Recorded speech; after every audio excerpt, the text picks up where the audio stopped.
علی بھائی اس میں ابھی آپ نے کیونکہ وہاں کا ذکر ہوا مکہ مدینہ کا، تو آپ سفر کیوں نہیں کرتے؟ کوئی پابندی تو نہیں لگ گئی آپ پہ؟ شاید کچھ لوگ یہ بھی سوچتے ہو کہ علی بھائی پہ سعودی عرب جانے پہ پابندی ہے. نہیں، اب تو ماشاءاللہ حالات میرے لیے سب سے زیادہ سازگار. بالکل بالکل. وہ میں بتاؤں اس لیے کہ محمد بن سلمان جو ہے نا، یہ ہم جیسے بندوں کو سوٹ کرتا ہے.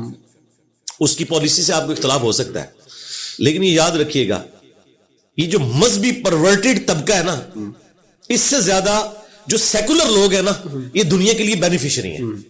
کیونکہ آج اگر ٹی ایل پی کی حکومت آ گئی نا تو وابی نہیں زندہ بچتے. ہاں، یہ ذہن میں رکھیے گا.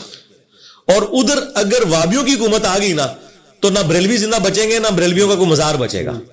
آپ دیکھیں محمد سلمان نے وہ تمام صحابہ کرام کی چیزیں رینیو کی ہیں. حضرت علی کا گھر بحال کر دیا، اور مسجد نبوی سے لے کے مسجد قباء تک وہ راستہ بنا دیا. جی بالکل. وہ اس کو یہ بہت پہلے ان کو کرنا چاہیے تھا. ہسٹوریکل پلیسز کو آپ نے باقی رکھنا ہے، ٹھیک ہے، اور اس کے ذریعے مسلمانوں کو ایجوکیٹ کرنا ہے. وہ سب کچھ کر رہے ہیں. شرطوں کا اثر اور رسوخ بالکل اس نے آلموسٹ ختم کر دیا. وہ خود تنگ آیا ہوا ہے. اس کو پتا ہے کہ یار یہ ایک پرورٹڈ قسم کی نیچر ہے. ایک تو نا اصلاح والی پرورٹڈ نیچر، یہ نہیں ہونی چاہیے.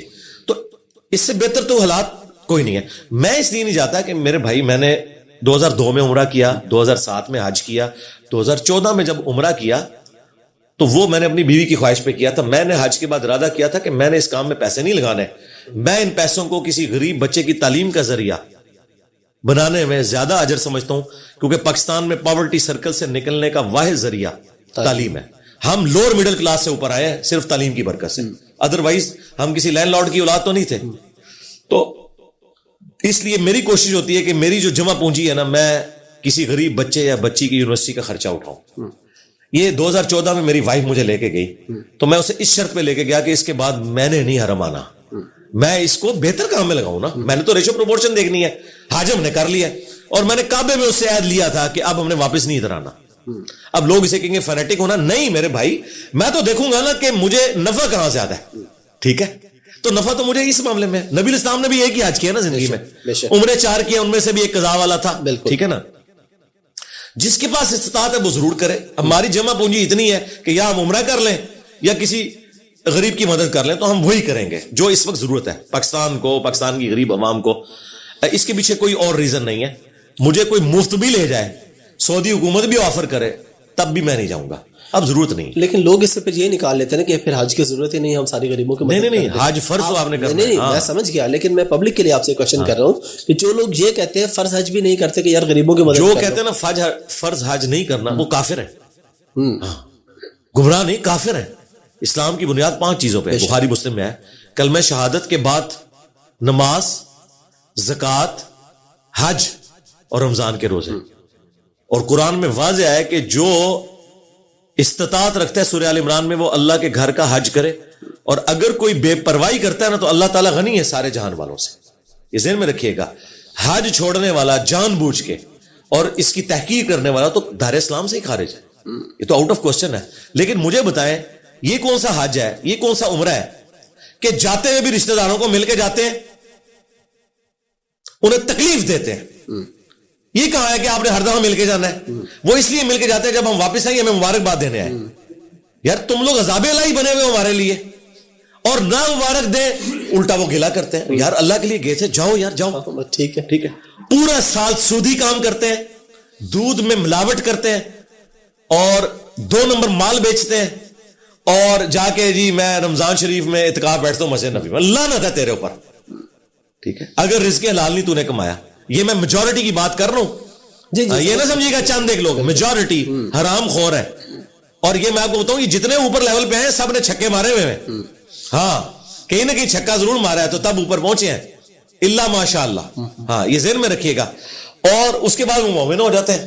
تو اس لیے نا فرض والا ضرور کام کریں.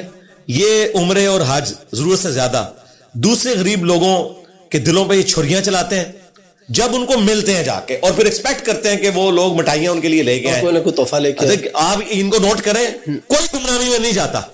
تو اس کا مطلب ہے یہ جا رہے کس لیے ہیں؟ تاکہ باقیوں کو بتائیں کہ ہم کام ڈال کے آئے ہیں. ٹھیک ہے. اور وہ انہوں نے اجر دنیا میں لے لیا، آخرت میں 0 اجر ہے.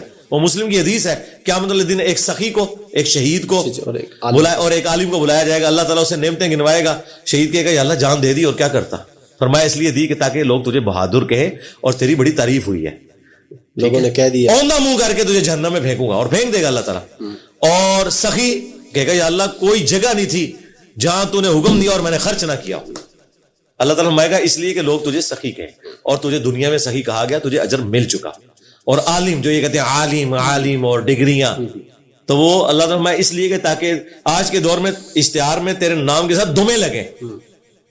ان کا نام چھوٹا لکھتے ہیں نا کسی, وہ سمجھتے ہیں کہ میرا مرتبہ انہوں نے کام کر دیا اسے, جب تک ساتھ وہ 5-6 ہاں وہ القابات نہ لکھیں. اور وہ القابات بھی شرما رہے ہوتے ہیں کہ کس بندے کے ساتھ ہم اٹیچ ہوئے ہیں, وہ ایسے القابات ہوتے ہیں. استاذ العلماء تو ساروں کے ساتھ لگایا ہوا ہے انہوں نے. تو اللہ تعالیٰ فرمائے گا تو نے تو اس لیے کیا کہ تجھے لوگ قرآن کا عالم کے, تو دنیا میں تیری تعریف ہو چکی, ٹھیک ہے نا, اب میرے ہاں کوئی اجر نہیں ہے. تو یہ ریاکاری بنی ہوئی ہے. یہ میں تلخ باتیں اس لیے کرتا ہوں کہ میرے پاس لائسنس ہے یہ باتیں کرنے کا. داڑھی, پگڑی, کرتا شلوار, یہ میں کالر بھی دوسرے والا نہیں یوز کرتا. اگر ایک پیورلی گیٹ اپ, اور یہ میں بتاؤں یہ میں نے گیٹ اپ بھی صرف اس لیے بنایا ہے کہ کوئی مذہب سے محبت رکھنے والا بندہ, شیطان اسے یہ نہ ورگ لائے کہ اس کی داڑھی پوری نہیں ہے, اس کی فلاں چیز نہیں ہے. اگر ان چیزوں سے اٹریکٹ ہوتا ہے نا, ٹھیک ہے, میں یقین کریں میں تو ایسی گمنامی کی زندگی گزارنا چاہتا ہوں کہ میں مطلب یہ پگڑی کیا, میں تو سر کے بال بھی آپ کی طرح مڑوا دوں, مجھے کوئی ضرورت نہیں ہے. لیکن یہ انڈیا, پاکستان, بنگلہ دیش میں آپ کو حکمت کے ساتھ یہ سارے معاملات لے کے سنت تو اپنی جگہ ہے, لیکن یہ بھی لے کے چلنے پڑتے ہیں کہ تاکہ ان کو جو یہ داڑیاں ناپتے ہیں, پگڑیاں دیکھتے ہیں, اور ہماری دعوت پھیلی اسی وجہ سے, وہ کہتے ہیں یار گیٹ اپ ماشاءاللہ سنت کے مطابق ہے. اگے پاوے کوڑ مارو, ہمارا سچ بھی نہیں بکنا تھا اگر ہمارا گیٹ اپ ایسا ہوتا جو ان کو بتایا جاتا ہے سنت کے مطابق نہیں ہے. تو ہم نے کہا ٹھیک ہے, نور اللہ نور کرتے ہیں, سنت کا ثواب بھی کمائیں گے اور ان کے مولویوں کا مقابلہ کریں گے گیٹ اپ میں. آؤ کوئی بندہ میری شکل سے پہچان کے بتائے کہ میں کس فرقے سے ہوں, میری باتوں سے نہیں پہچان سکتے. شکل دیکھ کے کبھی کہتے ہیں یہ دیوبندیوں والی شکل ہے, بریلویوں والی ہے, جب توحید سنتے ہو کہتے ہیں توبہ توبہ توبہ, یہ تو وہابیوں بھی پیچھے چھوڑے ہوا ہے. اور جب اہل بیت پہ بات سنتے ہو کہتے ہیں شیعہ تے شاہی کوئی نہیں ہے, انجینئر تے پتہ نہیں کتنے ٹور گیا. یہ ہے بات سچائی کی, ٹھیک ہے نا. تو گیٹ اپ اڈاپٹ کیا, لیکن بات کی علم کی, تو ہم کوشش کرتے ہیں کہ پازیٹیولی لوگوں تک بات پہنچائیں.